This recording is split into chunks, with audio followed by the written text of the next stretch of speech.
Guys, I'm Joseph Movsesian. Today is November 26, 2025, and I'm going to be presenting an informative speech on Conor McGregor and my audience. Hello. Yeah. Alright, so here we go. Alright.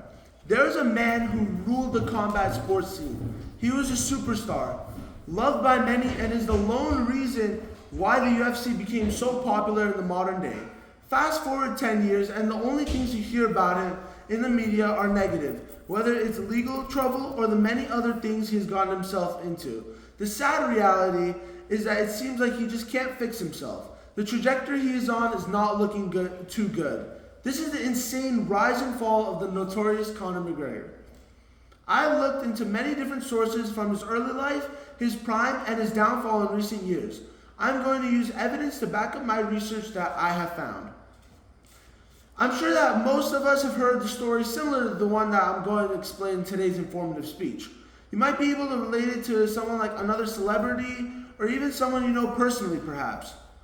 These kinds of stories show us how fame and success can change you, negatively affect your life. I'm not saying that it's a bad thing to be successful whatsoever, but what I am saying is that we shouldn't let it get to our heads and get into bad habits as a result of it. By taking a deep dive into Conor McGregor's rise and fall in the sport of MMA, we can analyze how overwhelming amounts of success can negatively affect someone like the former champ. In today's informative speech, we will be taking a look into his early life, how he entered his peak in his career, and how it all came crashing down. According to Britannica's article that was last updated on October 8, 2025, McGregor was born on July 14, 1988. He started combat sports at the age of 12, where he trained at Crumlin Boxing Club. Later, he started kickboxing and MMA. When he got older, he worked as a plumber's apprentice, but quit to focus full-time on MMA. He began to fight in Cage Warriors, an English regional fight promotion where McGregor became the featherweight champion in June 2010 and the lightweight champion 6 months later.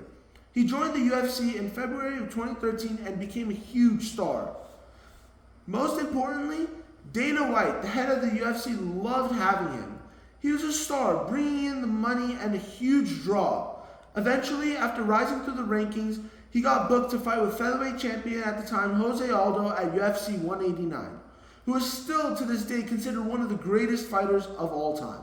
However, according to a 2015 article written by Brett Okamoto of ESPN, Aldo had to pull out of the fight due to a fractured rib. Dana White stated, "We spent," and I quote, "we spent a lot of money promoting this fight and a lot of people were excited. It's definitely disappointing." This was shaping up to be a historic fight. The two had very bad blood between each other, with McGregor constantly trying to get into Aldo's head, and it seemed that it was working. But in the end, McGregor fought Chad Mendes instead for the interim belt and won by a round 2 TKO. McGregor fought Aldo later that year at UFC 194 and got the fastest KO in UFC championship fight history in just 13 seconds. McGregor made it look like a walk in the park after talking so much trash.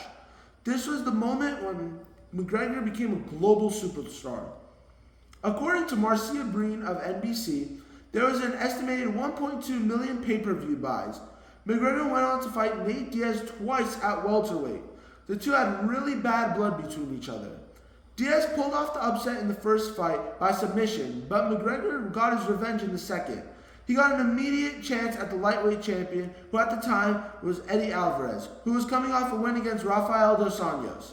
McGregor dominated the fight and won by second round TKO. He had become the first ever simultaneous double champ. According to Mike Chiappetta of Bleacher Report, McGregor was very confident after his victory and even stated that Eddie's a warrior, but he shouldn't have been in here with me. After the Alvarez fight, McGregor took a long layoff from the sport. He had a boxing match versus Floyd Mayweather Jr., who is one of, if not the greatest boxer of all time. Despite losing the fight by TKO in the 10th round, he made approximately $100 million from it. After he started out venturing into other forms of business, like owning his own whiskey company, Proper 12. McGregor was on top of the world. He was one of the highest paid athletes in the world, but he started to drift away from the sport of MMA.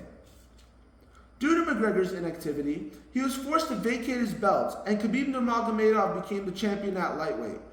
Khabib had gotten into altercation with Conor's friend, Artem Lobov, where he ultimately slapped Artem across the face.